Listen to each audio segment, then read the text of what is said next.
વિદ્યાર્થી મિત્રો, આજે આપણે એકાઉન્ટની અંદર ધોરણ 12 ચેપ્ટર 5 ભાગીદારના પ્રવેશ અંગેના મોટા દાખલા કરીશું.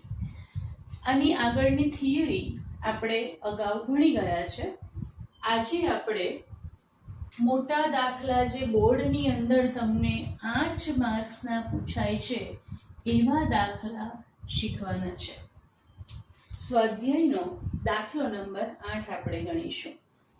આભા બીના 2:1 પ્રમાણમાં નફો નુકસાન વહેંચતા ભાગીદારો છે.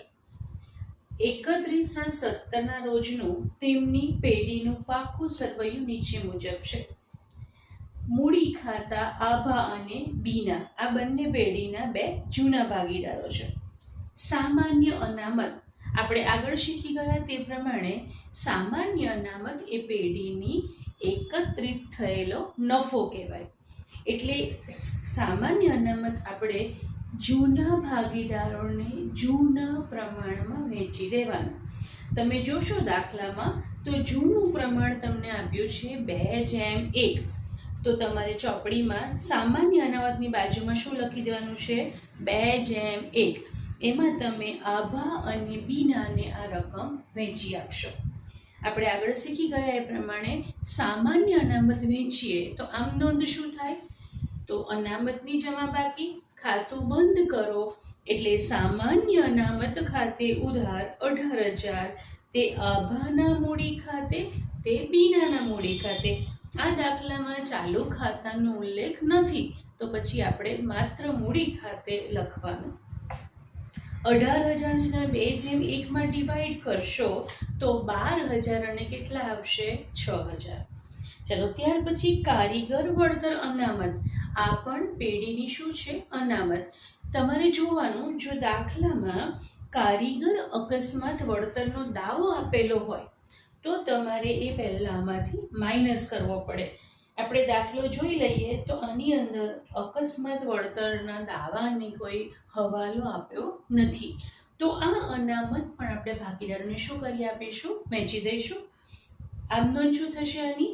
કારીગર વળતર અનામત ખાતે ઉધાર 4500, તે આભાના મૂડી ખાતે 3,000, તે બીનાના મૂડી ખાતે 1,500 રૂપિયા. કયા પ્રમાણ વહેંચ્યું? જૂના ભાગીદાર જૂનું પ્રમાણ 2:1. રોકાણ અનામત. હવે રોકાણોનો પણ હવાલો હોય તો આ રોકાણ અનામતની અંદર એની અસર આપવી પડે, પણ અહીંયા દાખલામાં રોકાણનો કોઈ હવાલો નથી, બરાબર? તો આ પણ આપણે ભાગીદારોને શું કરી આપીશું? વહેંચી આપીશું. રોકાણ અનામત ખાતે ઉધાર 1,500, તે આભાના મૂડી ખાતે, તે બીનાના મૂડી ખાતે અનુક્રમે 1,000 અને 500, 2:1 પ્રમાણમાં, બરાબર? અહીંયા તમે અગાઉ જે ચેપ્ટર શીખ્યા હતા એમાં બધી આમ નોંધ આપણે ભેગી કરીને સંયુક્ત લખતા હતા. ત્રણેય અનામતો ખાતે ઉધાર, તે ભાગીદારના મૂડી અથવા ચાલુ ખાતે. પણ અહીં આપણે આમ નોંધો છૂટી જ લખશું, જેથી કરીને એક અનામતની આપણને અહીંયા અસર આપવા અનુકૂળતા વધારે રહે. તો આપણે છૂટી એમ નોંધ લખશું. આપણે 11મા ધોરણમાં જેમ ટેવાયેલા છો એ રીતે જ્યાં જ્યાં હવાલ આવશે ત્યાં આપણે ચોપડીમાં પેન્સિલથી શું કરી દઈશું? ટીક કરશું. ચલો, લેણદાર, દેવી હુંડી આ બંને શું કહેવાશે? પેઢીના દેવા. પાકા સરિયામાં તમને જૂની પાઘડી આપી છે 18,000 રૂપિયા મિલકત બાજુ પર. પાઘડી જૂની જે હોય, આ જૂની પાઘડી જૂના ભાગીદારો જૂના પ્રમાણમાં માંડી વાળે, બરાબર? તો પાઘડીની બાકી શું છે? અહીંયા ઉધાર. તમારે ખાતું શું કરવું છે? બંધ કરવું છે. ભાગીદારોની વચ્ચે તમારે એને માંડી વાળવી છે. તો આમદન શું થશે? પાઘડી ખાતું જમા. તો ઉધાર શું કરવાનું? આભા અને બીનાનું મૂડી ખાતું આપણે ઉધાર કરીશું 2:1 પ્રમાણમાં. તો આમ નોંધ થશે, આભાના મૂડી ખાતે ઉધાર 12,000, બીનાના મૂડી ખાતે ઉધાર 6,000, તે પાઘડી ખાતે 18,000. તો આ આપણે પાઘડી ખાતું જૂના ભાગીદારોએ જૂના પ્રમાણમાં માંડી વાળ્યું, બરાબર? આ બધી સમજ આપણે નાના દાખલાઓમાં અગાઉ તમને આપેલી છે, બરાબર? કે અનામતો એકત્રિત થયેલી હોય તો એ વહેંચી દેવાની, જૂની પાઘડી હોય તો જૂના ભાગીદારો જૂના પ્રમાણમાં એને માંડી વાળે છે. આગળ જોઈશું આપણે જમીન અને મકાન, યંત્ર, સ્ટોક, દેવાદાર, માઇનસ ઘાલખાત અનામત, રોકાણો, રોકડ અને બેંક આપ્યું છે. હવે આ દાખલામાં હંમેશા તમે જે સૂચનામાં છો તો તમારે રોકડ અને બેંક ખાતું જે છે બનાવવાનું રહેશે. તો અહીંયા આપણે રોકડ ખાતું બનાવ્યું છે મેં, એને આપણે શું નામ આપીશું? રોકડ. આમાં દાખલામાં રોકડ શબ્દ એકલો આપ્યો હોય તો આપણે રોકડ ખાતું લખવાનું. અહીંયા રોકડ ડેશ બેંક શબ્દ આપ્યો છે તો આપણે રોકડ ડેશ બેંક ખાતું બનાવશું. જાહેરાત ઝુંબેશ ખર્ચ. જાહેરાત ઝુંબેશ ખર્ચ એ પેઢીની અવાસ્તવિક મિલકત કહેવાય, બરાબર?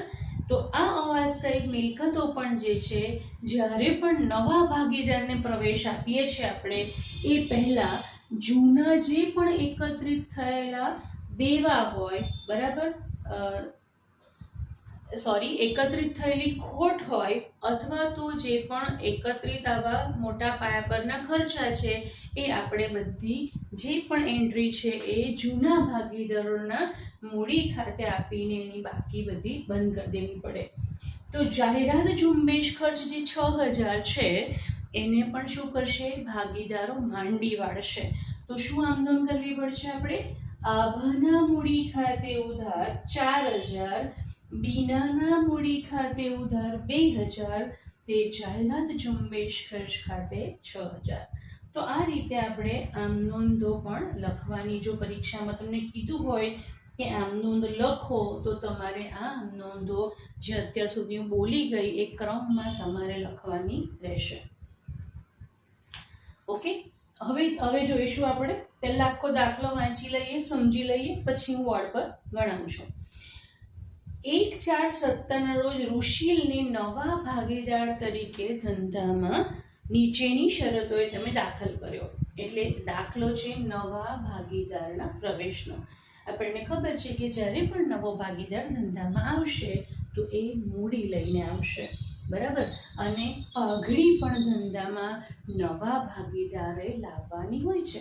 આપણે આગળ સમજ્યા છે કે જૂના ભાગીદારો જ્યારે પણ નવા ભાગીદારને ધંધામાં પ્રવેશ આપે છે ત્યારે તેઓ પોતાના નફામાંથી કેટલોક ત્યાગ કરે છે અને એ જે ત્યાગ કરે તે નવા ભાગીદારને ભવિષ્યમાં મળવાનો નફો છે પેઢીમાં. તો આ ભાગીદારો જે ત્યાગ કરે છે નફામાંથી, એના બદલામાં એમને મળતું વળતર એટલે પાઘડીનું પ્રીમિયમ. અહીંયા હું તમને ક્લિયર કરું છું કે જ્યારે પણ નવો ભાગીદાર પ્રવેશ વખતે પેઢીમાં પાઘડી રોકડેથી લાવે છે તો એને આપણે પાઘડીની પ્રીમિયમ પદ્ધતિ કહીએ છીએ. તો તમે ચોપડીમાં લખી રાખજો 8મા દાખલાની ઉપર પાઘડીની કઈ પદ્ધતિ છે? અહીંયા પ્રીમિયમ પદ્ધતિ. કેવી રીતે ખબર પડી?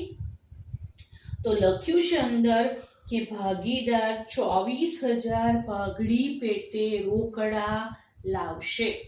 ચાલો, રોકડા લાવે તો હવે આપણે એક એક વ્યવહારની આમ નોંધ તમારે નોટમાં લખતા જવાનું છે. ઋષિલ મૂડી અને પાઘડી રોકડેથી લાવે તો આમ નોંધ શું થાય?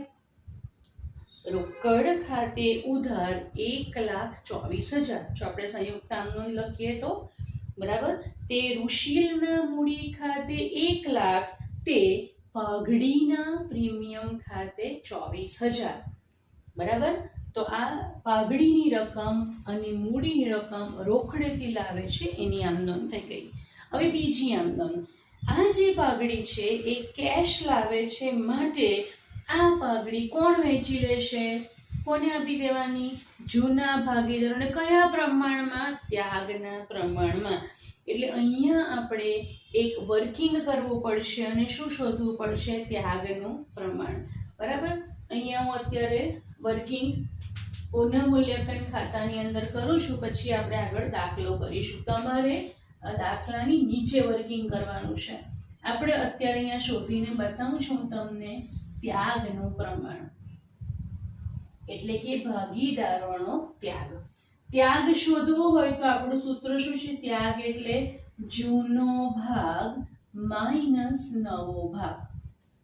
ત્યાગ હંમેશા કોનો હોય? જૂના ભાગીદારોનો, એટલે કે આભા અને બીનાનો ત્યાગ આપણે આ દાખલામાં શોધવાનો છે. ચાલો, જૂનો ભાગ કેટલો આપ્યો છે લોકોનો? 2/1, એટલે આપણે લખી દઈએ 2/3, 1/3. નવો ભાગ છઠ્ઠા હવાલામાં તમને આપ્યું છે કે ત્રણેય ભાગીદારોનું નવું નફા નુકસાનનું પ્રમાણ 2/1/2 છે. એનો મતલબ કે નવો ભાગ આભાનો કેટલો થયો? 2. છેદમાં કેટલા લખવાના? તો 2 + 1 + 2 એટલે 5 આવશે. તો 2 પંચમાંશ. બીનાનો ભાગ આવશે નવો 1/5. બરાબર? કુલ ભાગનો સરવાળો કરવાનો એ તમારે છેદમાં મૂકવાના. ચાલો, હવે આપણે આમાંથી ત્યાગ શોધવાનો છે. સૂત્રના ઉપયોગથી શું કરીશું? પહેલું કામ આપણે કરવાનું, લસા લેવાનું. 3 અને 5 નો લસા કેટલો લીધો આપણે? 15. તો આ રકમને આપણે 5 વડે ગુણશું અને 3 વડે, અંશ અને છેદ બંનેને. તો 5 દુ 10, 3 દુ 6, એટલે તમારો અહીંયા આવશે જવાબ 4/15. એ જ રીતે અહીંયા પણ લસા કેટલો લઈશું આપણે? 15. 3 ને 5 વડે ગુણીશું, 5 ને 3 વડે. 5 એકા 5 માઇનસ 3 એકા 3 એટલે 2/15. તો આના આધારે જો આપણે ત્યાગનું પ્રમાણ લખવું હોય તો 4/2. હજુ એને આપણે કોમન ફેક્ટરની મદદથી નાનું કરીએ પ્રમાણ, તો કેટલું થઈ જશે? 2/1. તો અહીં તમને ત્યાગનું પ્રમાણ પણ જૂના પ્રમાણ જેટલું જ મળે છે. ઇટ્સ નોટ કમ્પલસરી કે દરેક દાખલામાં આ પ્રમાણ સરખું જ મળે. તો તમારે આ વર્કિંગ આખો દાખલો જે આપણે કરીએ એની નીચે આ ત્યાગના પ્રમાણની ગણતરી કરવાની છે. હવે આ 24,000 જે ભાગડી છે એ ભાગીદારોને આપણે જૂના ભાગીદારોને ત્યાગના પ્રમાણમાં, એટલે કે 2/1 વહેંચવાની. શું આમ નામ થશે? ભાગડીના પ્રીમિયમ ખાતે ઉધાર 24,000 તે આભાના મૂડી ખાતે, તે બીનાના મૂડી ખાતે 2/1 તમે ડિવાઈડ કરશો તો 16,000 અને કેટલા આવશે? 8,000. બરાબર? એ રીતે તમારે વહેંચવાની છે. ચાલો, હવે હવાલા ટીક કરતા જઈશું. જમીન મકાનની કિંમત વધારવાની છે, તો જમીન મકાનને ટીક કરો. પુનઃ મૂલ્યાંકન વિશે આગળ આપણે સમજી ગયા છે કે મિલકતની કિંમત વધે તો મિલકતમાં શું કરવાના? એટલા રૂપિયા તમારે પ્લસ કરવાના. અને મિલકત વધવાથી ધંધાને શું થાય? ફાયદો થાય, લાભ થાય. તો લાભ થાય એટલે આપણે પુનઃ મૂલ્યાંકન ખાતું જે છે એ શું કરવું પડશે? જમા કરવું પડશે. એટલે આપણે આની અસર પુનઃ મૂલ્યાંકન ખાતાની કઈ બાજુ આપશું? જમા બાજુ પર આપવાની થશે. તો આખી આમ નોંધ આવી થશે, જમીન મકાન ખાતે ઉધાર તે પુનઃ મૂલ્યાંકન ખાતે શું કરશું? આપણે જમા કરીશું. બરાબર? તો આવી રીતે આપણે આમ નોંધ પણ જોડે સમજાવતી જાઉં છું. ત્યાર પછી આપણે આ દાખલો આખો સળંગ કરવાનો છે. યંત્રની કિંમત 32,000 સુધી ઘટાડવી. યંત્રને ટીક કરીશું. યંત્રો કેટલા રૂપિયાના છે? 40,000ના. 32,000 સુધી ઘટાડો એટલે આપણે 8,000 રૂપિયા શું કરવા પડશે? એમાંથી માઇનસ. તો માઇનસ થયા એટલે એની અસર તમારે ક્યાં આપવાની? પુનઃ મૂલ્યાંકન ખાતે ઉધાર તે યંત્ર ખાતે. નુકસાન થાય તમને પુનઃ મૂલ્યાંકન ખાતાનો એક નિયમ ખબર છે કે જો મિલકતો વધે અથવા દેવું ઘટે તો હંમેશા પુનઃ મૂલ્યાંકન ખાતું શું કરવામાં આવે છે? જમા. કારણ કે ધંધાને લાભ થાય તો જમા કરવાનું. એ એ જ રીતે જો મિલકતો ઘટે અને દેવું આપણું વધે તો હંમેશા પુનઃ મૂલ્યાંકન ખાતું જે છે એ આપણે શું કરવાનું હોય? ઉધાર. નુકસાન થાય તો પુનઃ મૂલ્યાંકન ઉધાર, લાભ થાય તો પુનઃ મૂલ્યાંકન જમા. આ આપણે આગળ ચેપ્ટર 4 ની અંદર શીખી ગયા છે. ચાલો ત્યાર પછી જોઈએ આપણે દેવાદારો પર 10% ઘાલખાદ અનામત રાખો. તો દેવાદારો તમને આપ્યા છે અહીંયા 24,000 ગ્રોસ જોવાના, એના પર 10% ગણો, કેટલા થશે? 2400, બરાબર. એટલી તમારે ઘાલખાદ અનામત રાખવાની છે. હવે તમારે જોવાનું અહીંયા કે નીચે જૂની ઘાલખાદ અનામત કેટલી આપી છે આપણને? કેટલી આપી છે? 2000 છે. નવી કેટલી રાખવાની ગઈ છે? 2400. તો અહીંયા આપણે દેવાદારમાંથી માઇનસ કરવાના 2400, એટલે 24,000 માઇનસ 2400 કરીને જે રકમ આવશે એ તમારે 12 લખવાની, બરાબર. અને હવે તમારે જોવાનું છે કે ઘાલખાદ, આપણો નિયમ છે, ગયા વર્ષે શીખ્યા છે, ઘાલખાદ અનામત નવી આવે એટલે જૂની શું થાય? જાય, બરાબર. નવી ઘાલખાદ અનામત 2400 છે, જૂની કેટલી હતી? 2000. ચાલો કેટલી વધારે ગણી? પ્લસમાં જવાબ આવ્યો, બરાબર. આ જવાબ પ્લસમાં આવ્યો છે તો આને આપણે પુનઃ મૂલ્યાંકન ખાતે શું લખવાનું? ઉધાર. વધારે ઘાલખાદ અનામત રાખી તો પુનઃ મૂલ્યાંકન ખાતામાં ઉધાર લખવાનું અને દેવાદારમાંથી આપણે 2400 રૂપિયા શું કરવાના? માઇનસ. હમણાં દાખલો ગણીએ એટલે તમને વધારે ક્લિયર થશે આ વસ્તુ. તો દેવાદારોને ટીક કરી દઈશું. નહીં ચૂકવેલ વીજળી બિલની જોગવાઈ કરવાની છે. નહીં ચૂકવેલ વીજળી બિલ શું આમ નોંધ થાય એની આપણે કરીએ તો? નહીં ચૂકવેલ વીજળી બિલ એટલે નહીં ચૂકવેલ વીજળી બિલ, તો એ આપણું શું કહેવાય? ધંધાનું દેવું. એટલે એક અસર આપણે અહીંયા આપીએ, બરાબર. અને બીજું જે છે શું થયું? આ બાજુ લખ્યું એટલે આપણું દેવું વધ્યું, તો બીજી અસર પુનઃ મૂલ્યાંકનમાં શું થશે? ઉધાર. તો આની આમ નોંધ થશે પુનઃ મૂલ્યાંકન ખાતે ઉધાર તે નહીં ચૂકવેલ વીજળી બિલ ખાતે, બરાબર. તો આખો દાખલો જે છે એ તમને ક્લિયર થઈ ગયો હશે. હવે આપણે દાખલો ગણવાની શરૂઆત કરીએ છીએ.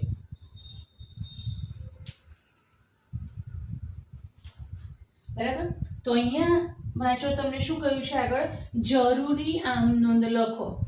તો સામાન્ય અનામતથી શરૂ કરીને હવાલો નંબર 5 સુધી હું જેટલી પણ આમ નોંધ અહીંયા બોલી ગઈ એ તમારે નોટની અંદર લખવાની છે. આગળ વાંચો. પુનઃ મૂલ્યાંકન ખાતું બનાવો. ભાગીદારોના મૂડી ખાતા. હવે પહેલા પાર્ટનર કેટલા હતા? 2. આભા અને બીના. હવે ત્રીજો ભાગીદાર આવી ગયો ઋષિલ, તો ત્રીજાનું ખાતું પણ આપણે સાથે બનાવી દેવાનું. ત્યાર પછી બનાવવાનું કહ્યું છે તમને રોકડ અથવા બેંક ખાતું અને પ્રવેશ બાદનું. કોના પ્રવેશ બાદનું? ઋષિલના પ્રવેશ બાદનું. તારીખ 1/4. પ્રવેશ ક્યારે આપીએ છીએ આપણે એને? 1/4/17. તો 1/4/17 રોજનું આપણે શું બનાવીશું? પાકું સરવૈયું. તો ચાલો આપણે દાખલાની શરૂઆત કરીશું, બરાબર. ગયા વર્ષે તમે વાર્ષિક હિસાબો અને બધું શીખ્યા છો, એની અંદર આપણે શું કરીએ છીએ? જ્યાં જેમ જેમ એન્ટ્રી આવશે તેમ આપણે સાથે લખતા જવાનું છે. ખ્યાલ આવી ગયો બધાને? ઓકે. તો ચાલો આપણે શરૂ કરીએ. મૂડી ખાતા આભા અને બીના. મૂડી ખાતા છે, મૂડીની હંમેશા કઈ બાકી હોય? જમા. તો આપણે અહીંયા આ મૂડી ખાતામાં જમા બાજુ પર બાકી આગળ લાવ્યા લખી દઈશું 80,000 અને 60,000. ભાગીદારોના મૂડી ખાતાની બાકી મૂડી ખાતામાં લખી દીધી. બીજું જે છે એ છે સામાન્ય અનામત. ફરીથી એકવાર હું આમ નોંધ બોલું છું. સામાન્ય અનામત એકત્રિત થયેલો નફો છે, એટલે ભાગીદારો વચ્ચે તેમના નફા નુકસાનના જૂના પ્રમાણમાં વહેંચાય. તો આમ નોંધ શું થાય? સામાન્ય અનામત ખાતે ઉધાર તે ભાગીદારોના મૂડી ખાતે, એટલે બીજી એન્ટ્રી મૂડી ખાતાની જમા બાજુ પર લખશો તમે સામાન્ય અનામત ખાતે. ચાલો, કેટલા રૂપિયા છે? 18,000. ઉપર જુઓ, જૂનું પ્રમાણ કયું છે? 2:1. તો 18,000 ને જો 2:1 માં ડિવાઈડ કરશો તો 12,000 અને કેટલા આવશે? 6,000. આગળ જોઈશું આપણે. નેક્સ્ટ, કારીગર અકસ્માત વળતર અનામત. બરાબર. તો કારીગર વળતર અનામત પણ જેવી રીતે તમે સામાન્ય અનામત વહેંચી દીધી તેવી જ રીતે કારીગર વળતર અનામત પણ આપણે વહેંચવાની. અહીંયા જ્યારે બીજા દાખલા ગણો ત્યારે ધ્યાન રાખવાનું કે જો કારીગર અકસ્માતનો દાવો હોય તો એટલા આપણે દાવાની જોગવાઈ પહેલાં અલગ કરી દેવી પડે, પણ અહીંયા એવો કોઈ હવાલો નથી તો આપણે વેચી આપીએ છીએ. કયા રેશિયોમાં વેચવાની છે? જૂનું પ્રમાણ કયું છે એ લોકોનું? 2:1. આ જૂનું પ્રમાણ છે. બરાબર. તો 4500 રૂપિયા છે. 2:1 માં ડિવાઈડ કરશો તો કેટલા આવશે? 3,015. તમારે જરૂર પડે ત્યાં કેલ્ક્યુલેટરનો ઉપયોગ કરવાનો છે. ચાલો, રોકાણ અનામત. આ પણ અનામત જ છે, વેચી આપશો.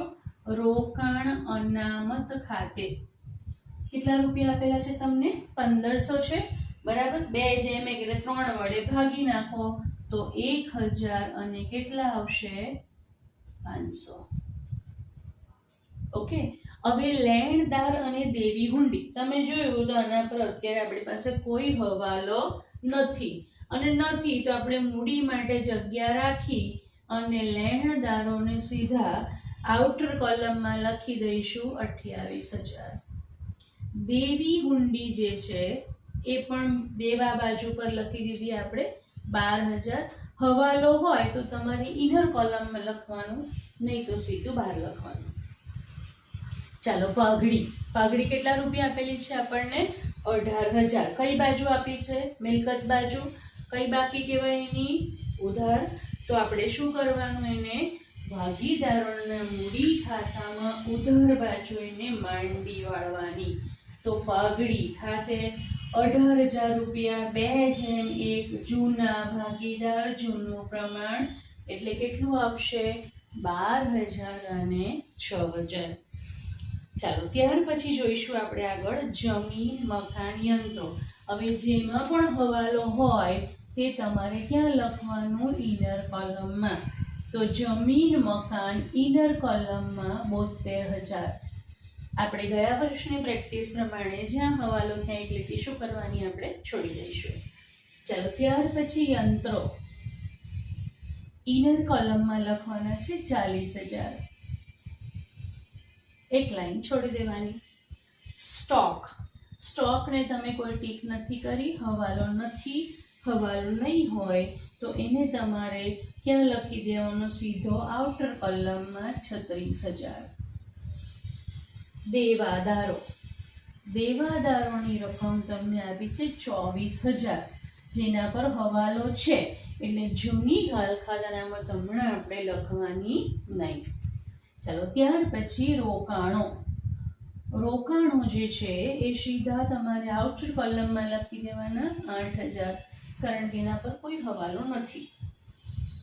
રોકડ અને બેંક. આ શું કહેવાય? આપણી રોકડ અથવા બેંક સિલક કહેવાય. અને રોકડની ઓલવેઝ એન્ડ ફોરએવર કઈ બાકી હોય? ઉધાર. એટલે ઉધાર બાજુ પર આપણે લખશો અહીંયા બાકી. આગળ લાવ્યા રોકડના ખાનામાં કેટલા લખવાના? આપણે 2,000. ઓકે. નેક્સ્ટ છે જાહેરાત, ઝુંબેશ, ખર્ચ. હમણાં મેં સમજાવ્યું એ પ્રમાણે આ શું છે? આપણી અવાસ્તવિક મિલકત. તો ભાગીદારના પ્રવેશ વખતે અવાસ્તવિક મિલકત શું કરવામાં આવશે? જૂના ભાગીદારો એને માંડી વાળશે. એટલે અહીં લખશો તમે મૂડી ખાતાની ઉધાર બાજુ પર જાહેરાત, ઝુંબેશ, ખર્ચ 6,000 છે. પ્રમાણ જૂનું લેવાનું 2:1 એટલે 4,000 અને કેટલા લેશો તમે? 2,000. તો આ રીતે આખું પાકું સરવૈયું જે છે, તમે જોયું હશે એક વસ્તુ માર્ક કરી કે પાકું સરવૈયું છે એમાંથી જ્યારે પણ આપણે વિગતો લખીએ તો એની કેટલી અસર આપીએ? આપણે એક જ. કોઈ પણ એક જ જગ્યાએની એન્ટ્રી આવશે. હવે આપણે હવાલા શરૂ કરીશું. તો હવાલાની હંમેશા કેટલી અસર આવે? 2 અસર આવે. તો બંને બાજુ જેમ જેમ અસર આવતી જાય તેમ આપણે આપતા જવાનું છે. ઓકે, શરૂ કરીએ આપણે. 1,4,17 થી ઋષિલને નવા ભાગીદાર તરીકે આપણે દાખલ કર્યો. પહેલો હવાલો, ઋષિલ 1,00,000 રૂપિયા મૂડી તરીકે લાવે છે. ચાલો આપણે બધી સેપરેટ એન્ટ્રી કરતા શીખશું. મૂડી તરીકે લાવે ભાગીદાર, તો આમદન શું થાય? રોકડ ખાતે ઉધાર. તો રોકડ ખાતાની ઉધાર બાજુ પર લખશો તમે અહીંયા ઋષિલના મૂડી ખાતે. જુઓ કેટલી રકમ આપેલી છે તમને? 1,00,000. એકમ નીચે એકમ આવે એવી રીતે કાળજીપૂર્વક તમારે લખવાનું છે, બરાબર? જેથી આપણને સરવાળો કરવામાં તકલીફ પડે નહીં. ઓકે, ચાલો. ઋષિલના હવાલો છે એટલે કેટલી અસર આપવાની? 2. રોકડ ખાતે ઉધાર તે ઋષિલના મૂડી ખાતે, એટલે મૂડી ખાતાની જમા બાજુ પર ઋષિલના ખાનામાં 1,00,000 વિગતમાં લખ્યું તમે રોકડ ડેશ બેંક ખાતે. રોકડેથી મૂડી લાવે છે ધંધામાં, તો આ 2 અસર થઈ ગઈ. ચાલો હવે પાઘડી લાવે છે. શું આમનો થશે? 24,000 પાઘડીના રોકડા લાવે, તો રોકડ ખાતે ઉધાર 24,000 વિગતમાં લખવાનું પાઘડીના પ્રીમિયમ ખાતે. બરાબર? હવે બીજી અસર આની, પાઘડીના પ્રીમિયમ ખાતાની જમા બાજુ પર આવે 24,000 વિગતમાં રોકડ કે બેંક ખાતે લખાય. પણ અહીં આપણે પાઘડીના પ્રીમિયમનું ખાતું બનાવવાનું નથી, એટલા માટે આપણે બીજી અસર અહીંયા બતાવશું નહીં.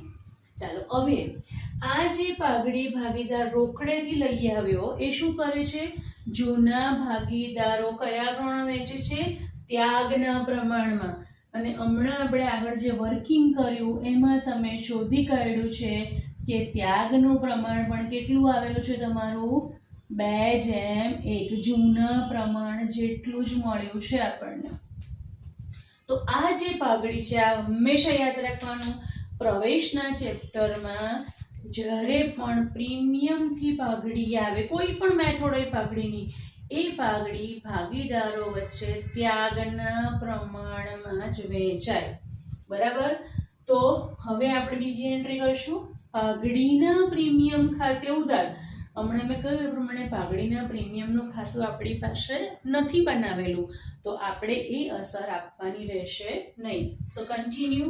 પાઘડીના પ્રીમિયમ ખાતે ઉધાર તે આભા અને બીનાના મૂડી ખાતે 24,000 રૂપિયા ત્યાગના પ્રમાણમાં. એટલે અહીંયા હવે હું લખીશ પાઘડીના પ્રીમિયમ ખાતે 24,000 ને કયા રેશિયોમાં ડિવાઈડ કરશો? 2:1 ના પ્રમાણમાં. એટલે આભાને મળશે 16,000 અને બીનાના ભાગે આવશે 8,000. ક્લિયર? ચાલો હવે આપણે પુનઃ મૂલ્યાંકનની એન્ટ્રી કરવાની છે. As I said previously કે જ્યારે પણ મિલકતો વધે અને દેવું ઘટે એટલે શું થાય? આપણને ફાયદો થાય. ફાયદો થાય તો પુનઃ મૂલ્યાંકનમાં જમા બાજુ એન્ટ્રી આવે. એવી જ રીતે જો મિલકતો ઘટે અને દેવું શું થાય? આપણું વધે. મિલકત ઘટે, દેવું વધે, નુકસાન છે. તો નુકસાન છે એટલે એન્ટ્રી કઈ બાજુ આવશે? પુનઃ મૂલ્યાંકન ખાતાની ઉધાર બાજુ. આપણે અગાઉ થિયરીમાં શીખી ગયા કે પુનઃ મૂલ્યાંકન ખાતું એ નફા નુકસાન હવાલા ખાતાના નામે પણ ઓળખાય છે. તો એ એક પ્રકારના નફા નુકસાન ખાતા જેવું છે. માટે ખર્ચ નુકસાન ઉધાર, લાભ અને ઉપજ હંમેશા શું થશે? જમા. તો આ ફંડામેન્ટલ બરાબર ધ્યાનમાં રાખવાનો છે હવેની એન્ટ્રી કરતી વખતે. જમીન મકાન 17,000 વધારો. જો હવાલાની અસર બીજા કલરની પેનથી આપું છું. જમીન મકાનમાં વધારો એટલે શું કરવાના? આપણે રકમ પ્લસ કરવાની. કેટલો વધારો કરવાનો કહ્યો છે તમને અહીંયા? જમીન મકાનમાં તમારે 17,000નો વધારો કરવાનો છે, બરાબર. એટલે પ્લસ કરશું એટલે બહાર કેટલા આવશે? અહીંયા 89,000 વધાર્યા. મિલકત શું થઈ? પહેલા 72 હતી, હવે કેટલી થઈ ગઈ? 89 વધી. તો પુનઃ મૂલ્યાંકનમાં જમા બાજુ લખવાનું 17,000, વિગતમાં જમીન મકાન ખાતે. તો હવાલાની બે અસર શું થઈ? મિલકતમાં પ્લસ, પુનઃ મૂલ્યાંકનમાં જમા. ચાલો ત્યાર પછી આપણે જોઈશું આગળ યંત્રોની કિંમત 32,000 સુધી ઘટાડો. સુધીનો અર્થ થાય કે આઉટર કોલમમાં યંત્ર કેટલા દેખાવા જોઈએ? 32,000. હવે આઉટરમાં 32,000 બતાવવાના છે, એનો મતલબ કે 40,000 માંથી આપણે કેટલા માઇનસ કરવા પડશે? 8,000. પહેલા યંત્ર 40 ના હતા, હવે કેટલા થઈ ગયા? 32,000 ના. યંત્ર ઘટ્યા, શું થયું? આપણને નુકસાન. એટલે પુનઃ મૂલ્યાંકન ખાતાની ઉધાર બાજુ યંત્રો ખાતે 8,000. અહીં એક વસ્તુ ધ્યાન રાખવાની કે નવી કિંમતો પાકા સરવૈયામાં આવશે અને એ પુનઃ મૂલ્યાંકનને કારણે મિલકત કે દેવામાં જે વધઘટ થઈ છે જે એમાઉન્ટથી, તે અમાઉન્ટની એન્ટ્રી અહીંયા પુનઃ મૂલ્યાંકનમાં આપવાની છે. દેવાદારો પર 10% ઘાલખાદ અનામત રાખો. ચાલો દેવાદારો છે એમાંથી માઇનસ કરશો. ઘાલખાદ અનામત કેટલી કરી છે? 10%, 2,400 રૂપિયા. 24,000 માંથી 2,400 બાદ થશે તો કેટલા વધશે? 21,600 આઉટર કોલમમાં.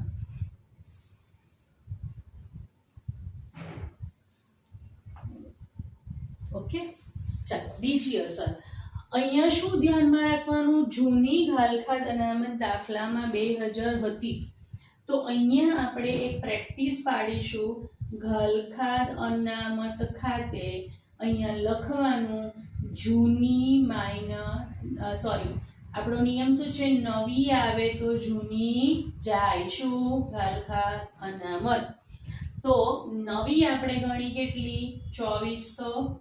જૂની દાખલામાં કેટલી આપેલી છે? 2,000. તો માઇનસ કરશો તો કેટલા આવ્યા? +400. એટલે અહીં લખવાના. ધારો કે તમે આ ગણતરી કરો છો અને અહીંયા માઇનસ આવ્યું, કદાચ અહીંયા રકમ ઓછી હોય અને આ રકમ વધારે હોય, જવાબ માઇનસમાં આવે, માઇનસ આવે તો આપણે એન્ટ્રી કઈ બાજુ લેવાની? સામેની બાજુ લઈ લેવાની. એટલે આ ધ્યાન રાખવાનું છે તમારે. આગળ, નહીં ચૂકવેલ વીજળી બિલ માટે 1,100 રૂપિયાની જોગવાઈ કરો. હવે નહીં ચૂકવેલ વીજળી બિલ ચૂકવવાનું બાકી, શું કહેવાય? આપણું દેવું. અને દેવું છે તો તમારે અહીં લખવાનું મૂડી દેવા બાજુ નહીં ચૂકવેલ વીજળી બિલ. કેટલા રૂપિયા આપ્યા છે તમને દાખલામાં? 1,100 રૂપિયા. તો 1,100 રૂપિયા આપણે અહીંયા લખશું. ઓકે, શું થયું? કઈ બાજુ લખ્યું? મૂડી દેવા બાજુ લખ્યું. દેવું વધે, દેવું વધે તો પુનઃ મૂલ્યાંકન ઉધાર. તો અહીં લખવાનું તમારે નહીં ચૂકવેલ વીજળી બિલ ખાતે કેટલા રૂપિયા લખશો તમે? 1,100 રૂપિયા. ચાલો નેક્સ્ટ. ત્રણેય ભાગીદારોનું નફા નુકસાનનું પ્રમાણ 2:1:2 રાખવાનું છે. આ શેના માટે આપેલું? આપણને ત્યાગનું પ્રમાણ શોધવા માટે. તો એ આપણે આગળ શોધી લીધું. તો એ તમારો આખો દાખલો જે છે એ પૂર્ણ થયો છે. હવે આપણે શું કરીશું? ટોટલ કરવાનું અને જે પણ નફો આવશે તે નફો નુકસાન આપણે જૂના ભાગીદારને વહેંચીશું. ચાલો, તો હવે આપણે ટોટલ કરીશું. બરાબર, ટોટલ કરીએ તો આ બાજુનો જોઈ લેવાનું કઈ બાજુનો સરવાળો વધારે છે. તો આ સરવાળો તમારો આવે છે 17,000. સેમ સરવાળો સામે મૂકી દઈશું 17,000. ડિફરન્સ જે આવશે તેને આપણે કહીશું પુનઃ મૂલ્યાંકનનો નફો. બરાબર, પુનઃ મૂલ્યાંકનના નફા ખાતે. ઘણીવાર માત્ર નફો શબ્દ પણ લખવામાં આવે છે. તો અભા અને બીના, જો જ્યારે પણ નવા ભાગીદારનો પ્રવેશ હોય ને ત્યારે એના પ્રવેશ પહેલાંનું જે કંઈ ધંધામાં હોય એના પર માત્ર જૂના ભાગીદારોનો અધિકાર હોય. એટલે આ નફો તમારે જૂના ભાગીદારોને જૂના પ્રમાણમાં એટલે કે 2:1 વેચવાનો. બરાબર. ટોટલ કરીશું આપણે 4 ને 5 ને 5 10, 1 ને 8 9 ને 1 10. એટલે કેટલો આવશે નફો તમને મળ્યો? 7,500. બરાબર. Okay fine. આ 7,500 નફો કયા રેશિયોમાં વેચવાનો છે? આપણે 2:1માં. 2:1માં વેચશો તો પહેલા ભાગીદારને મળશે 5,000, બીજાને મળશે 2,500. તમારે અલગ અલગ કલરની પેનોનો ઉપયોગ કરવાનો નથી. અહીંયા તમને સમજણ પડે એટલા માટે હું કલરફુલ પેનનો ઉપયોગ કરું છું. તમારે આખો દાખલો બ્લુ પેનથી જ કરવાનો છે. ઓકે. તો આ જે નફો છે એ ક્યાં લઈ જવાનો? ભાગીદારોના મૂડી ખાતે. તો અહીં તમે લખશો પુનઃ મૂલ્યાંકનના નફા ખાતે. કેટલો લખવાનો? પહેલા ભાગીદારને મળ્યો 5,000, બીજાને મળ્યો 2,500. ચાલો હવે આપણે શું કરશું? મૂડી ખાતાના સરવાળા કરવાના છે.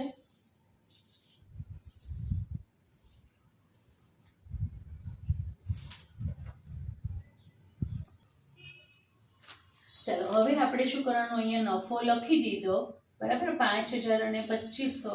ત્યાર પછી આપણે મૂડી ખાતાનો સરવાળો કરીશું. બરાબર. 80,000 વત્તા 12,000 વત્તા 3,000 વત્તા 1,000 વત્તા 16 વત્તા 5,000. તમે કેલ્ક્યુલેટરની મદદથી કરશો તો જવાબ આવે છે 1,17,000. સેમ સરવાળો અહીંયા લખી દેવાનો 1,17,000. એમાંથી તમારે 12 અને 4 16,000 માઇનસ કરો તો ડિફરન્સ મળશે આપણને 1,01,000. આ શું થઈ ગયું? આભાના મૂડી ખાતાની બાકી.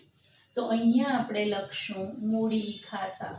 3 ભાગીદાર છે આપણી પાસે હવે, આભા, બીના અને ઋષિ. તો આપણે આભાના મૂડી ખાતાની બાકી જે મળી 1,01,000 અહીંયા લખી દઈશું. એવી જ રીતે બીનાનો સરવાળો કરશો તમે. 60 વત્તા 6 વત્તા 1,500 વત્તા 500 વત્તા 8,000 વત્તા 2,500. સરવાળો આવે છે 78,500. સેમ સરવાળો અહીંયા લખ્યો. એમાંથી તમે આજે 6 વત્તા 2 8,000 માઇનસ કરશો તો બાકી મળે છે 70,500. તો એ તમારે અહીંયા લખી દેવાની છે 70,500. ઋષિલ છે નવો ભાગીદાર છે. 1,00,000 મૂડી છે. 1,00,000ની 1,00,000 જ રહેશે. એનામાં કોઈ ટ્રાન્ઝેક્શન નથી અત્યારે. એટલે એની બાકી આવશે 1,00,000. તે પણ આપણે અહીંયા લખી દેવાની છે. તો આ રીતે તમારે ત્રણેય ભાગીદારોના મૂડી ખાતાની જે બાકી આવશે એ અહીંયા લખીને એનો શું કરી દેવાનો છે? સરવાળો. તો આ મૂડી ખાતાની બાકીનો સરવાળો થઈ ગયો 2,71,500. ઓકે. તો મૂડી ખાતા આપણા અહીંયા ક્લોઝ થઈ ગયા. હવે આપણે શું કરવાનું છે? તો રોકડ ખાતું જે છે એને પણ આપણે બંધ કરીશું. રોકડ ખાતાનો સરવાળો તમે કરશો તો 2 વત્તા 1,00,000 વત્તા 24,000. સરવાળો આવે છે 1,26,000. સેમ સરવાળો 1,26,000. ડિફરન્સ કહીશું આપણે બાકી આગળ લઈ ગયા. કેટલી આવશે બાકી આગળ લઈ ગયા? સેમ 1,26,000. એને આપણે અહીં લખી દઈશું રોકડ ડેશ બેંક ખાતું. રકમ આવી આપણી પાસે 1,26,000. હવે આપણે મિલકત લેણા બાજુનો સરવાળો કરીશું તો આ સરવાળો તમને મળે છે 3,12,600. સેમ સરવાળો આપણે સામેની બાજુ પણ કરવાનો રહેશે અને એ પણ તમને મળશે. જોઈ લેજો એકવાર, ચેક કરવાનું. 5 ને 1 6, 1 ને 8 9 ને 2 11 ને 1 12, 1 ને 7 8 ને 2 10 ને 1 11 અને 1 ને 2 3. તો 3,12,600. So now if you make this total both side total must be equal. તો આ રીતે આ દાખલો તમારે કરવાનો છે. Thank you.